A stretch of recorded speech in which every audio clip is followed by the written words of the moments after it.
నియోజకవర్గం ఏది? ఇది రామంజపల్లి. గత ప్రభుత్వం బాగుందా, ఈ ప్రభుత్వం బాగుందా?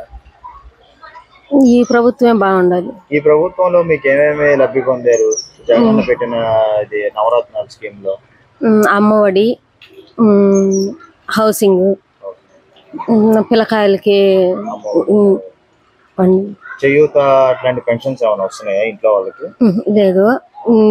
మాకు ఆసరా, జగనన్న ఆసరా డబ్బులు పడ్డాయి. వస్తుంది. డోక్రాలో ఉన్నాను, 4 సార్లు పడినాయి డబ్బులు. ఇప్పుడు నెక్స్ట్ ఏ ప్రభుత్వం వస్తే బాగుంటుంది అనుకుంటున్నారు? జగనన్న ప్రభుత్వం వస్తేనే బాగుంటుంది. పేదలందరికీ, పిల్లకాయలకి, స్కూల్కి, మాకు ఆడవాళ్ళకి అనేసి.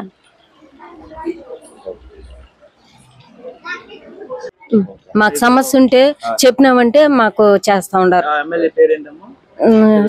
చెవిరెడ్డి భాస్కర్ రెడ్డి గారు, మోహిత్ రెడ్డి గారు బాగా చేస్తున్నారండి. ఆయనే రావాలనుకుంటున్నాం, మోహిత్ రెడ్డి, భాస్కర్ రెడ్డి. చెప్పండి పెద్దయినా, ఇప్పుడు గడిచిన 10 సంవత్సరాల్లోనా మనము చంద్రబాబు పాలన 5 సంవత్సరాలు చూసాము, జగన్మోహన్ రెడ్డి పాలన 5 సంవత్సరాలు చూసాము. సో ఏ ప్రభుత్వం బాగుంది, ఏ ప్రభుత్వం మళ్ళీ రావాలని కోరుకుంటున్నారు, ఎందుకని? జగన్ ప్రభుత్వమే బాగానే ఉంది. ఏదో ఆసరా అంటున్నాడు, పిల్లకాయలకి విద్యా దీవెన అంటున్నాడు, మాకేదో రైతు భరోసా సంకల్పిస్తున్నాడు. ఇప్పుడు బాగానే ఉంది. ఇంకా బాగా చేయాలా అనుకుంటున్నాడు కాబట్టి చంద్రబాబు నాయుడు కూడా ఒక ఆస్కారం ఇద్దామని కూడా ఆలోచనలో ఉండాలి. కాబట్టి ప్రస్తుతానికి ఇప్పుడు ఏమో వైఎస్ఆర్ బాగానే ఉంది. బాగానే ఉంది. ఇప్పుడు మళ్ళీ రావాలనుకున్న ప్రభుత్వం ఏంటి మరి? కావాలనుకునేది టీడీపీ ఉన్నది. అది కొంచెం కొంచెం కష్టమే. ఎందుకంటే అంతకుముందు ఆయన ఏం చేసింది లేదు, మాకు దొరికింది ఏం లేదు. ఇప్పుడు అన్ని ఏదో జరుగుతా ఉన్నాయి. ఆసరా ఇస్తున్నాడు, విద్యా దీవెన పిల్లలకి ఇస్తున్నాడు, రైతు భరోసా రైతులకు ఇస్తున్నాడు, ఏదో రోడ్లు వేస్తున్నాడు. బెటర్ దాన్ ఇప్పుడు చాలా అన్ని ఇస్తున్నాడు, అందుతా ఉన్నాయి కూడా. కాబట్టి మాకు ఈ విధంగా ఉంటేనే చాలు.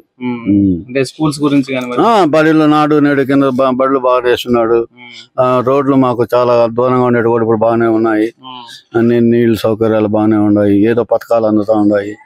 ఈ ప్రభుత్వమే చాలు మాకు. ఇంతకన్నా మేము కోరేది కూడా ఏం లేదు. ఇంకా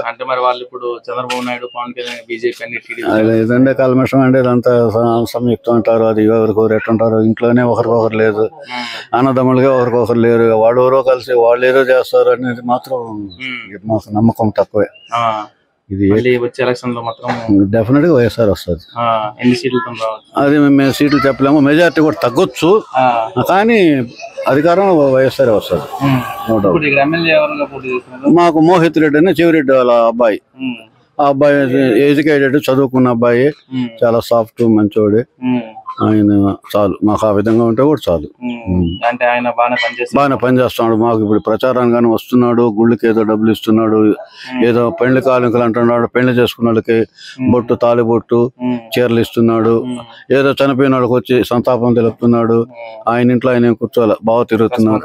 రెస్పాన్స్ బాగుంది. పోయిన వాళ్ళకి ఏదైనా సమాధానం చెప్తున్నాడు. ఇక్కడ ఆయన ఎవరో నాని అంటండి, ఆయన మాకు పెద్దగా పరిచయం లేదు. ఆయన పెద్ద ఆయన ఏదో చూడాలా. మాకు ఇంత వరకు క్యాండిడేట్ ఎప్పుడు మేము చూడాలా, ప్రచారానికి కూడా ఇంతవరకు రాలా. ఖాళీ ఇవ్వాలంటున్నారండి. ఎందుకంటే మొదటి నుంచి ఉండదు ఈ సమస్య, ఇప్పుడే కాదు, ఇందిరాగాంధీ పీరియడ్ నుంచి ఉండదు.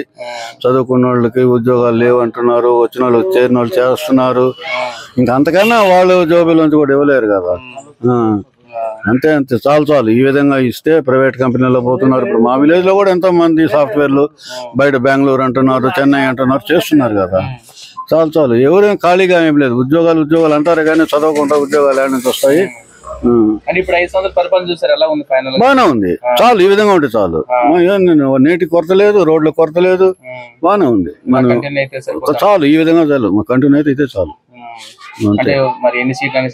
మనకు తెలియదండి, ఎందుకంటే ఎవరెవరి కడుపులో ఎట్టుంటుందో ఆ సీట్ల కథ. మెజారిటీ మాత్రం ఇక్కడ కొద్దిగా తగ్గొచ్చు అని అనుకుంటున్నాను. ఎందుకంటే ఏదో ఉంటాయి కదా, వ్యక్తిగత కక్షలు ఎక్కువ ఉన్నాయి. అతను ఆ పార్టీ అయితే నేను ఈ పార్టీ అనే లెక్కలో ఉండారు. ఆ విధంగా 1-2 సీట్లతో కూడా చెప్పలేం. కాబట్టి మెజారిటీ తగ్గొచ్చు, కానీ గెలుపు మాత్రం YSR, no doubt. Thank you.